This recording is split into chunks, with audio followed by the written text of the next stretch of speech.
Hey everyone, welcome back to the channel for today's Russian word of the day, which is day number 70, a review of week 10.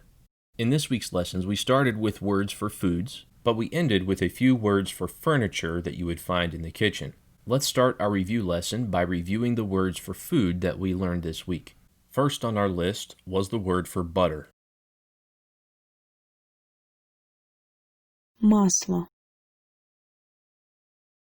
Масло. Масло. And next we had the word for jam. This was a rather difficult word to say. You might use that as a hint.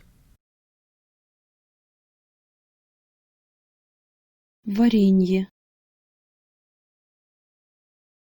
Варенье. Варенье. The part of this word that is exceptionally difficult is that soft sign after the N, making it ny, followed by a pronounced ye. Varyenye. Thus you see that the doubled Y between the second to last syllable and the last syllable is actually well merited. Our third word for this week was yogurt.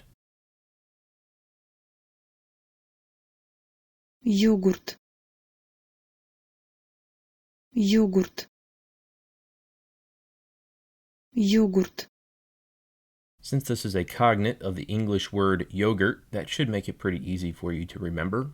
And after the food, last week we moved on to furniture that you would find in a kitchen. What is the word for a table?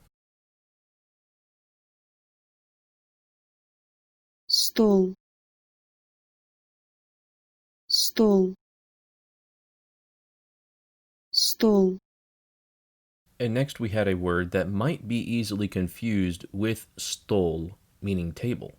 We had the word for chair.